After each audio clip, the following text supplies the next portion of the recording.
All right, bearrescue.com, what's happening? It's your boy, the Troy Daisy Tap Dance Extravaganza, bringing to you another delicious interview for you. Today I got some of the guys from Evergreen Terrace. What's happening, guys? How you guys liking Alabama so far? It's pretty sweet. Yeah. Apparently, I have no idea what you just said, but it sounded kind of funny. You know, so. it's the Troy Daisy Tap Dance Extravaganza. So I did a little stealing from Tony Danza. I'm sorry, Tony Danza. Tony Danza does not wear deodorant. They don't? No, the actual man. Really? He doesn't. Well, he doesn't have to. He's Tony Danza. That's right. You want to know what? I don't either. I haven't showered in 8 days.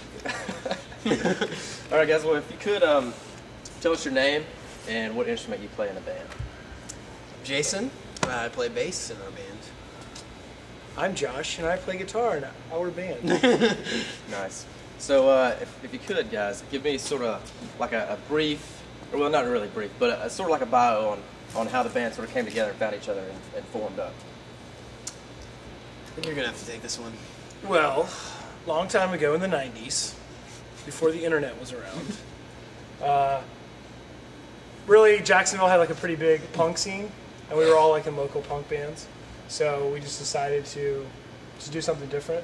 We'd all listen, we all listened to hardcore, and there was really nothing going on in the area that was, hardcore affiliated. So we decided to start a hardcore band. Started off as a joke called the Backpack Boys. That was it. Yep. And we played our first show after our first practice, and now look, we've made it. We are in a hockey rink. 9 years later, we've made it. That's where everybody wants to be. It is. So it is. when you guys are writing songs, how does that normally go down? Like, you guys all sort of come in and sit down as a group and sort of like collectively try to come up with something, or the guitar players come in and with a riff, and then everybody just sort of goes from there. I think We'll that's go what with we number 2. think is going to happen, but usually we all get in a room, and one person will have an idea, and then everyone else won't, and then we'll all yell at each other for a while. Yeah. And then about a month later, a song comes out. Yeah. After a couple people quit, and then they get back together. But yeah, it goes about like that. One person brings in a riff, and then everybody just builds off of it. And then in the end of it, the riff's not even there anymore. Yeah. Nice. Well, the new CD, Wolfbiker. I like how you say that.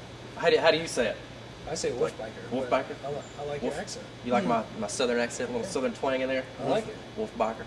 Wolfbiker. Anyways, Wolfbiker, the new CD. It's crazy, guys. But I want to hear what you guys think. What's different?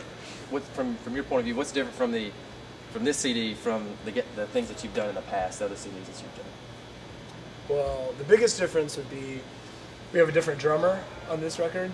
He joined the band right after our last record in 2005 came out, and he had more similar influences that the rest of us do, as far as like growing up on like punk rock, and then also having other influences that he's brought in, because he listens to a lot more metal than the rest of us do. So that was a big difference. But really, I think if you just compare the records, you can just see that we're taking a step up in each record as far as like becoming better musicians and better songwriters. Or at least that's what we think. Yeah. Cool. The sales of the CD would tell you otherwise.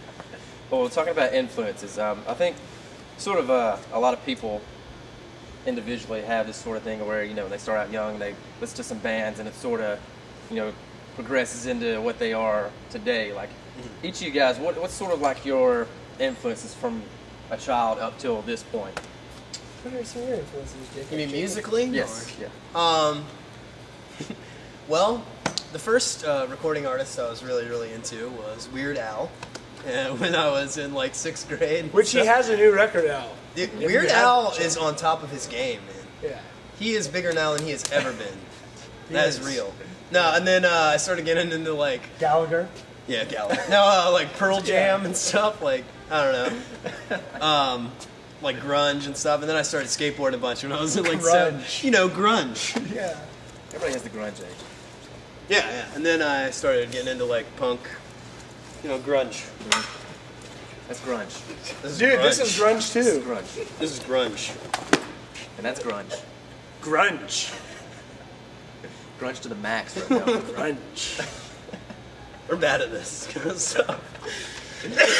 No, I don't know. And then, yeah, I just started getting into punk. And then I think from there, that's when I really just became a fan of music that was good. When, no matter really what kind of genre it is. I don't know. But I think what influences our music is just stuff that makes us mad. Now I'm rambling. Josh? Well, I was in the 4th grade. I got a Misfits tape. And then I found a Misfits shirt at the dollar store, and I wore that every day with my purple jean shorts. Nice. And I was fat, and I had spiked hair this tall. And in my class picture like this. And so, yeah, Misfits, Rancid, Operation Ivy, Black Flag. A lot of the old, like, mid-90s fat record stuff. Propaganda. Good riddance. A lot of stuff that no one listens to anymore. And it really bums me out. Yeah. But as far as, like, heavy music, Hatebreed. It's like probably my all-time favorite hardcore band. Shai Hulud, Turmoil, and Weezer and Foo Fighters.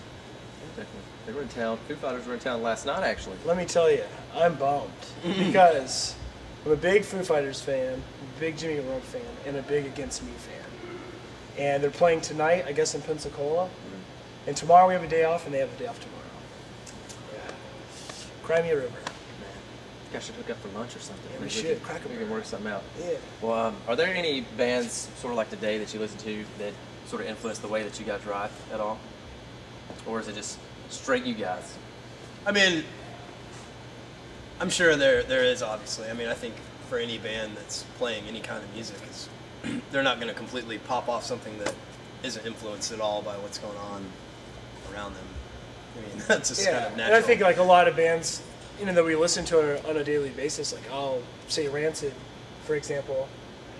I get influenced from Rancid, but you're not going to listen to one of our songs and be like, man, that's a Rancid ripoff. You know what I mean? Clearly, that's not going to happen. But I think that a lot of bands that we listen to, we just see other ways of like doing things. Like maybe you'll hear a drum beat a certain way, or you know, or maybe you'll hear like an idea as far as like a formula of a song of like, oh, that's sweet, we should try something like that. Yeah, you like dissect the way songs are, and you're like, oh, how did they think of that? Like, why don't I gotta start thinking outside the box or something, like, just because nowadays there's nothing new under the sun, it seems like, and you just have to, I don't know, start pulling some stuff out of your ass. And we're good at that. Yeah.